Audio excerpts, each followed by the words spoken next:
Hi, everyone. I'm going to talk today about taking big risks. So you're under pressure, you have a show coming up, you want to finish something that's not finished and you can't figure out quite what's missing, but something's not right. What do you do?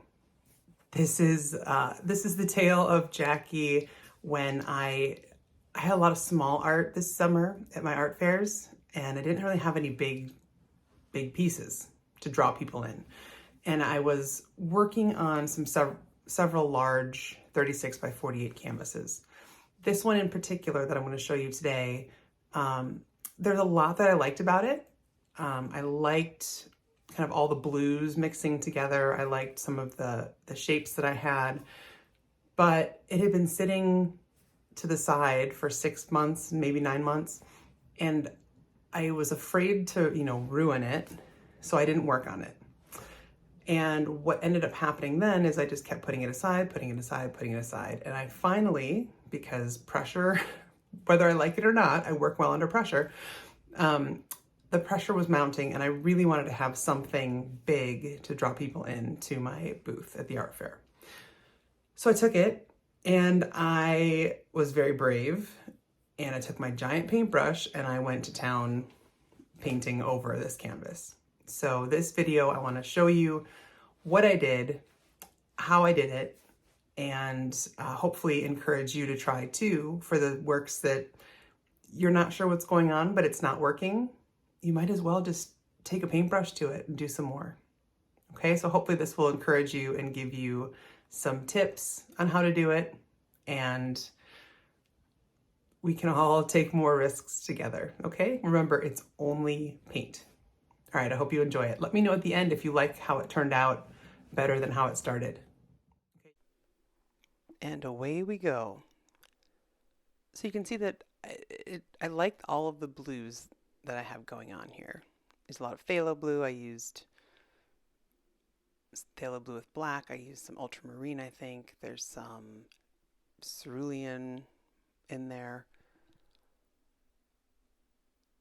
But the whole thing was, yeah, it needs a refresh. So this is about as bold as you can get in terms of repainting something. I wasn't thinking very much. I was trying to leave enough of the old poking through so that it wasn't all lost forever.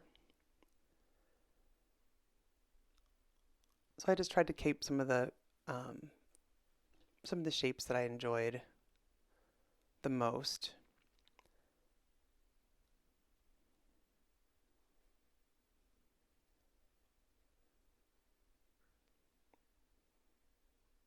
Until this point, I had never actually just slathered white paint on a painting this big to redo it. So it was very, I guess empowering is the right word. It was empowering. I was like, all right, go, Gadget Jackie, let's get this done. I used a baby wipe there to remove some of the white paint to make those arches. And that happened by accident, the first one, and then I just kept going with it.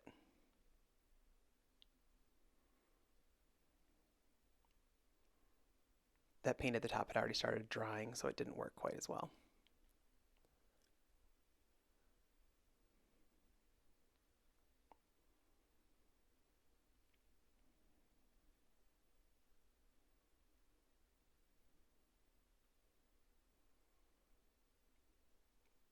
So I have a knitting needle there. I'm going through and just making some scratches or scratching into the paint. Just little bits here and there to add some interest. When you get closer up to the painting, you still see more details that you couldn't see from far away. Just making some little circles. At that point, I was just clearly on a circle kick with this.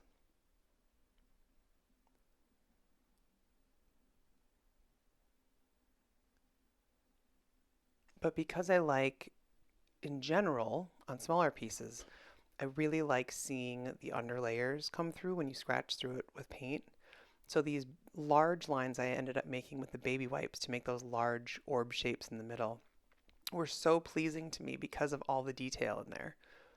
If you zoom in or just look closely, I mean, you can see there's a lot of history in those orb shapes.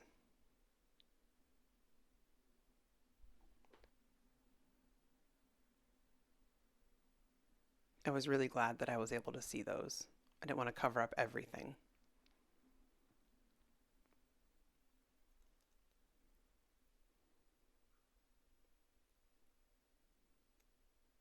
So I'm coming in now with just different tints of blue, using the same blues that I had. Looks like mixed with a little bit of, maybe a little bit of quinacridone gold. I'm not sure what I used to make it a little bit greener. That's the problem with doing a voiceover on a video that you made several months ago.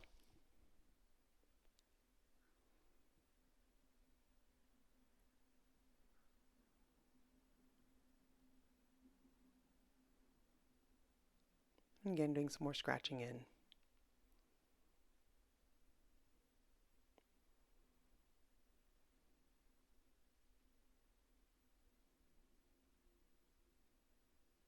Using the paper to lift some of the paint off so it's not quite as opaque. Leaves an interesting texture, and it also lets a little bit more of the details show through.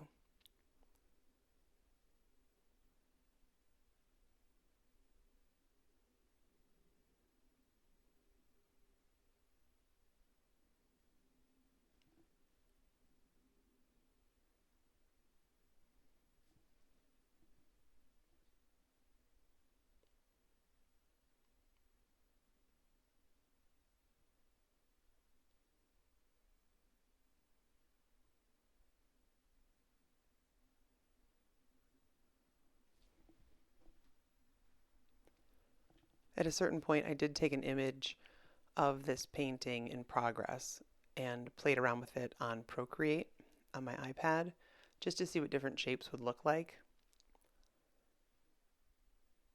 Because at one point I got stuck and wasn't sure which way to go. So that is a tool you can use to kind of mock up different design decisions and see if you like them.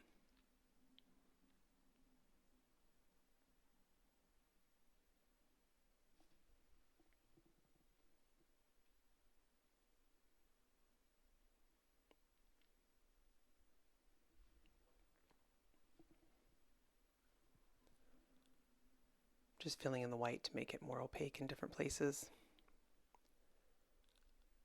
The paint I was using at the time was a bit thinner than normal.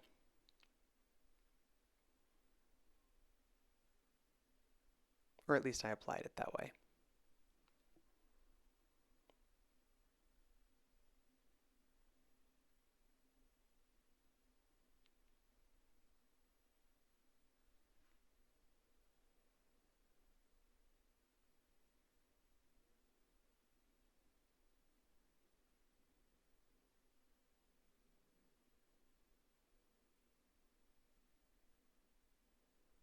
Don't mind me mixing colors.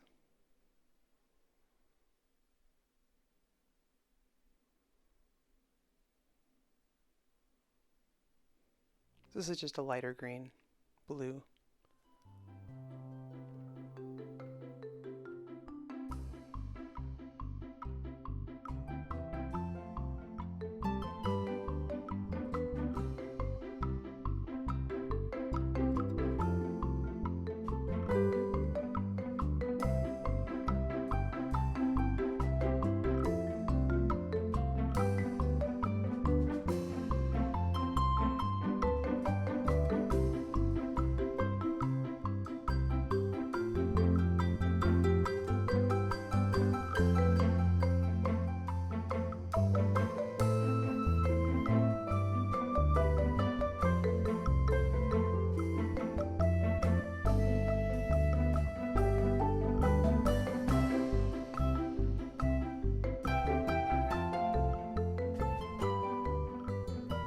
It's not a very ergonomic system that I have for doing the bottom of the piece. That's my little guy coming in to ask for something, who knows what. Think he just needed a little love.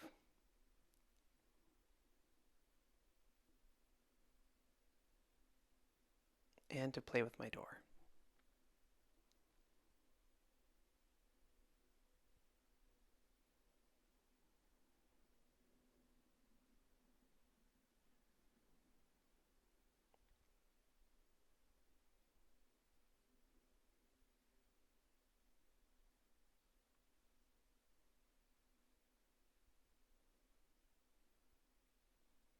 You can see I don't have the best camera placement here, which is part of the reason I haven't done more videos with me standing. I'll work on that.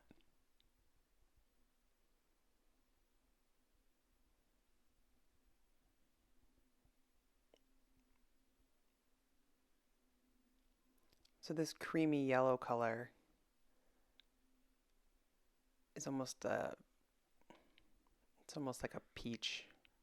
That's the quinacridone in white. Quinacridone gold, excuse me, in white. I really like that color with the blues.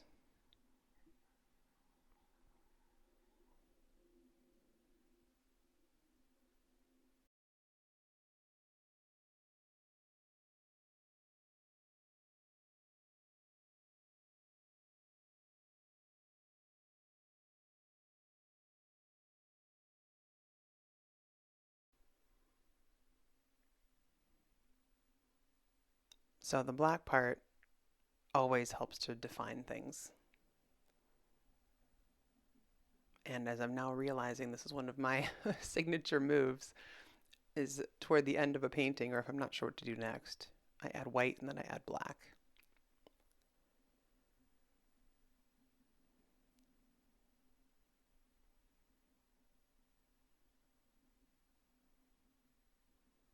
But you can see how much the black does for the painting, even with outlining that curved orb on the left side. Now your eye goes straight there because it's so well defined against the white. And the white and the black have such high contrast. It's not for everyone, I'm sure, but it really is appealing to me to have the white and black so close together. I don't do subtle well.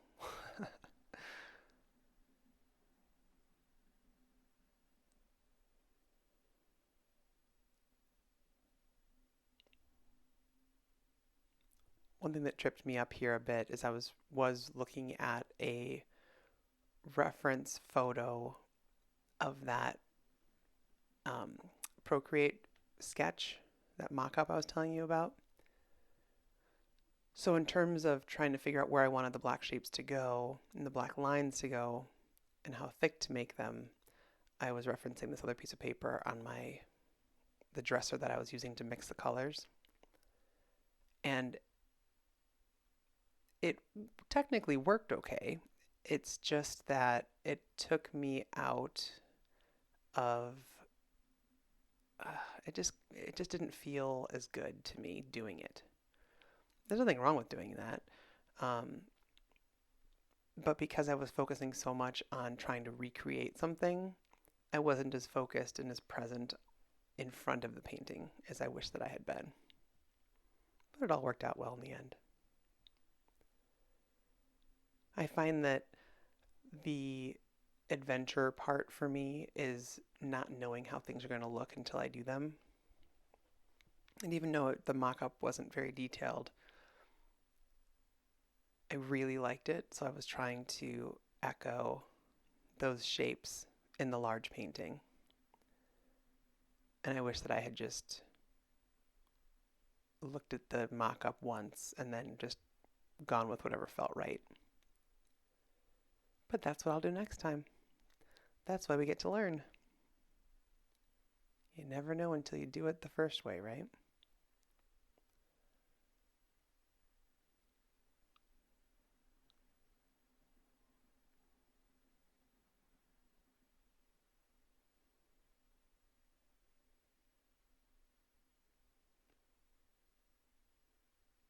Don't mind my painting uniform. Yoga pants and my favorite hoodie with paint all over it. Some people probably wear very nice clothes so they look super cute when they paint. I am not one of those people.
Before I had my children, I used to paint on large canvases almost exclusively. So I would paint on 36 by 36 canvases, 36 to 72 canvases. And looking at this now, it really makes me miss the large canvases. It's so much easier for me to work on paper now and easier for me to work on small things because I have a place to store them easily. I don't have to worry about how to free up a wall to paint on. When I had this painting wall set up, I had a dresser just kind of shoved into the corner, and aesthetically, it wasn't doing anything great for me, but it was very functional. And I've been doing a lot more work at my desk, which, it's flat. Small work really well on it. It's a big desk, but it's just nice to be able to work on paper flat on my table. And when I want to work large, then I can move things around in my art room. It's not the hugest room in the world, but I'm happy to have a room in my house I can use. But to be able to make such a big impact and then from afar and then to step closer and get to see all the teeny tiny details that you don't see from afar. So you're constantly discovering new things. And because there's so many differences in this painting in particular, it's fun for me to look at it, and every time I look at it, I find something new to look at. So I miss that part of working large.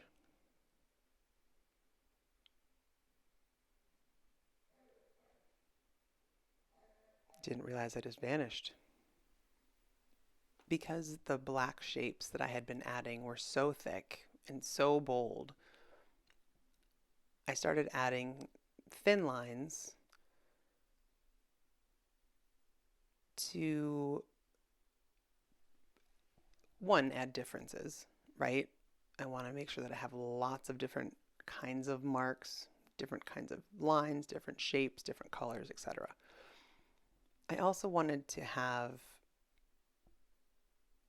something a bit more delicate in there so it didn't feel quite so, ham-fisted. I don't feel like the painting is ham-fisted, but I mean there's a lot of black right there and kind of those big chunky areas. Oh, there's my little guy.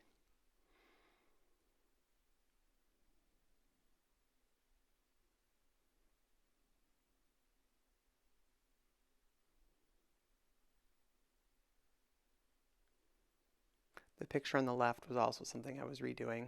Oh, there's my little guy eating a banana. I forgot that he was appearing in this video.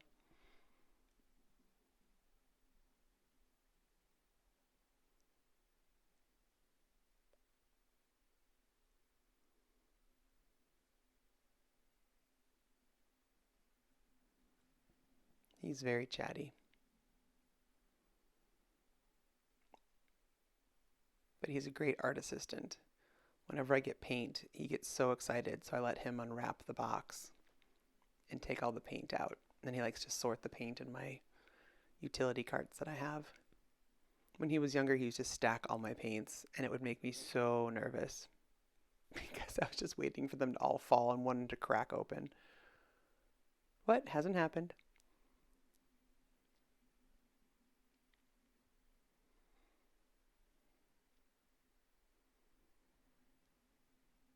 All right, again, making more differences, different ways to add black, different places to add black.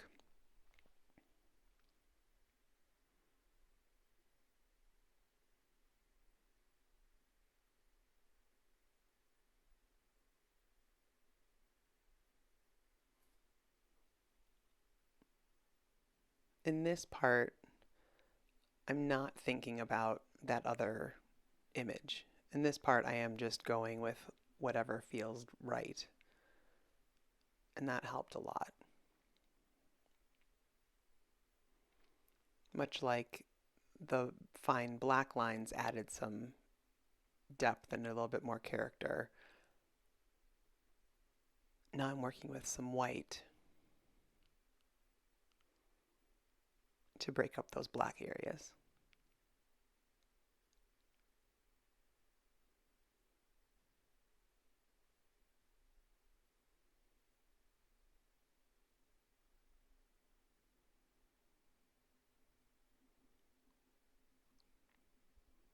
All in all, I felt like it was a successful rebirth for this painting. I didn't take a video of the very last things that I made. It was the night before the art fair when I was doing it. And I did take it the next day. A special thanks to my friend Chris Acton. Hey, Chris, who gave me so much encouragement at my art fair. She's amazing. If you have a good friend who builds you up, I highly recommend taking them to your art fair or pumping you up before a show or a job interview or anything you need, um, because it made a big difference. So almost done here. Still thinking of a few more things. And then the finished painting will be on deck next. So let me know in the comments, what do you think? Have you done this before? Have you been super brave? Do you want to do this, but you're afraid? I totally get it. It is a bit scary in the beginning, but try it. Try it with something small. Try it with something huge and let me know how it goes.